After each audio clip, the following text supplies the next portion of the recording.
Bonjour à tous. Aujourd'hui, nous allons écouter l'histoire du vilain petit canard.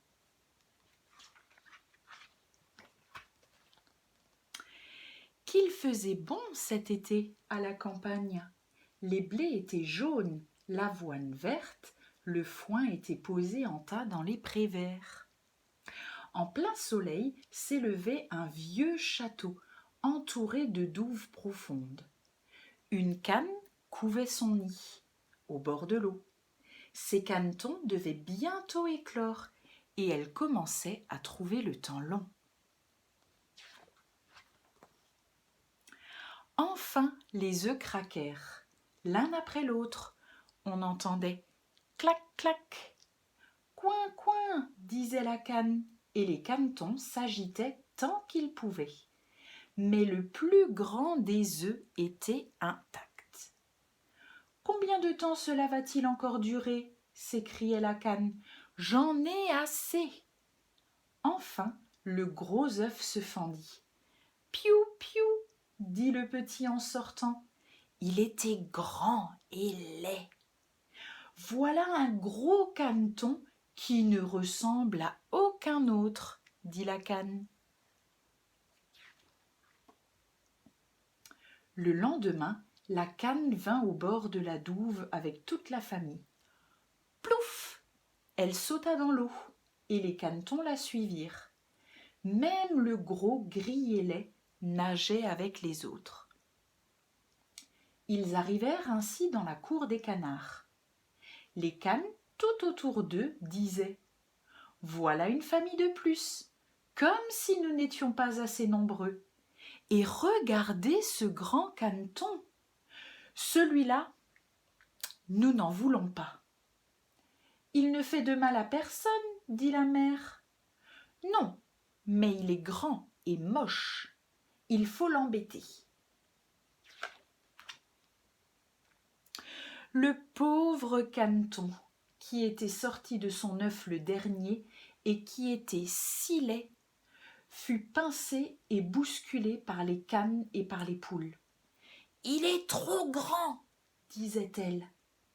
Le dindon se gonfla comme un bateau à voile, se précipita sur lui, puis glouglouta la tête toute rouge. Le pauvre caneton ne savait pas où aller. Il était désolé d'être rejeté par tous. Et ce fut pire les jours suivants.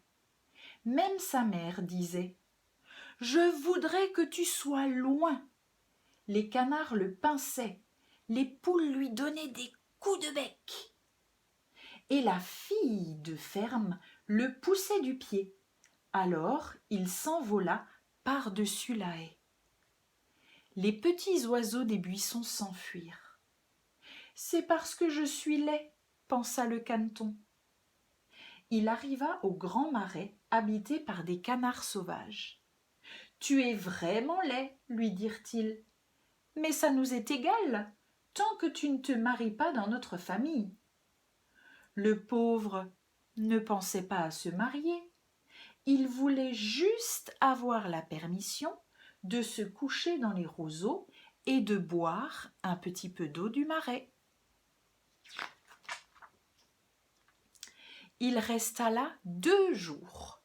Puis vinrent 2 oies sauvages qui lui proposèrent « Veux-tu partir avec nous et être un oiseau migrateur ?»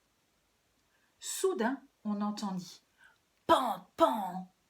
Les 2 oies sauvages tombèrent mortes dans les roseaux. Des chasseurs cernaient l'étang. Les chiens entrèrent dans la vase. Plaf! C'était effroyable. Un énorme chien s'arrêta face au caneton, lui montra ses crocs et s'en alla sans le toucher. « Je suis si laid que j'effraie même les chiens, » soupira le caneton.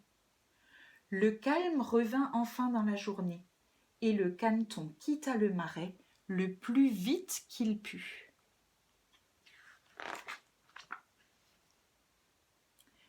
Vers le soir, il atteignit une pauvre cabane de paysans, si misérable qu'elle ne savait pas de quel côté tomber.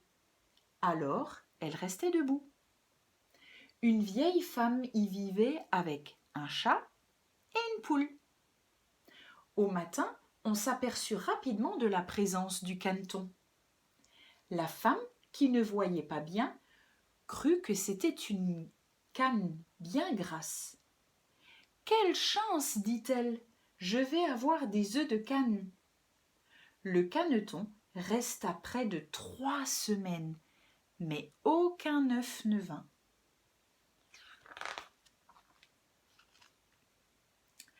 Le chat et la poule régnaient en maître dans la maison. « Peux-tu pondre ?»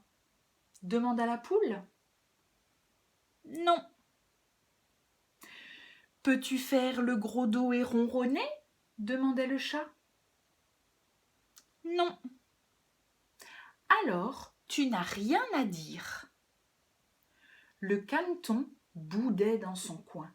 Il rêvait du grand air, du soleil, et il eut très envie d'aller se baigner. « Je m'en vais voir le vaste monde, » dit-il à la poule. « Ne te gêne pas, va-t'en. » Et le caneton partit. Il nagea, plongea, mais les autres animaux ne l'aimaient pas à cause de sa laideur. L'automne arriva. Un soir, au soleil couchant, de beaux et grands oiseaux à la blancheur éclatante et aux longs coups flexibles passèrent. C'étaient des cygnes. Ils poussèrent un cri étrange, déployant leurs grandes ailes magnifiques, et s'envolèrent vers des pays plus chauds, au-delà des mers. Le vilain petit canard n'oublierait jamais ce merveilleux oiseau, qu'il aima comme jamais il n'avait aimé personne. L'hiver fut très très froid. Le caneton devait nager tout le temps dans l'eau pour ne pas geler complètement. Il finit par être si fatigué qu'il ne bougea plus et resta pris dans la glace. Au matin vint un paysan. Il brisa la glace avec ses sabots et l'emporta chez lui pour le donner à sa femme qui le réchaufferait.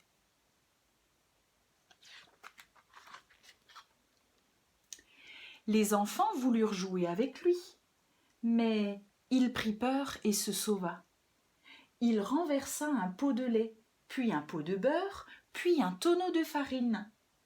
La porte était restée ouverte et le caneton courut parmi les buissons couverts de neige. Il y resta terrorisé.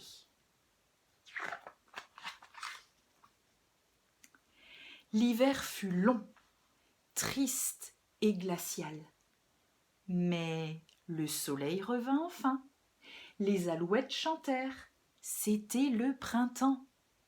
Le caneton s'envola jusqu'à un grand jardin en fleurs où 3 beaux cygnes nageaient doucement à la surface d'un étang. « Je vais voler vers vous, oiseaux royaux. Vous me massacrerez peut-être, mais j'aime mieux ça que d'être pincé par les canards, battu par les poules, poussé du pied par la fille du fermier et gelé pendant l'hiver. »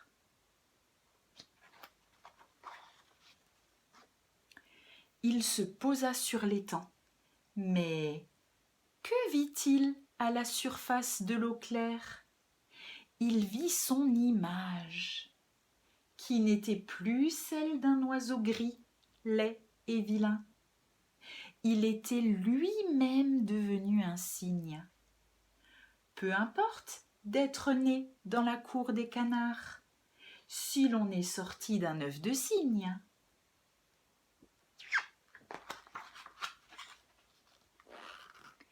Les cygnes nageaient autour de lui et le caressaient de leur bec. Des enfants arrivèrent dans le jardin et s'écrièrent « Il y en a un nouveau! Oh, c'est le plus beau! Il est si jeune et si joli! » Les vieux cygnes le saluèrent. Il était trop heureux. il entendait dire maintenant qu'il était le plus charmant des oiseaux.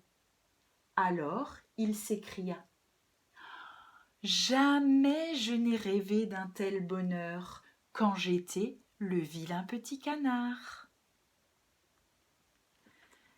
Voilà les enfants, l'histoire est terminée pour aujourd'hui et je vous dis à demain, au revoir.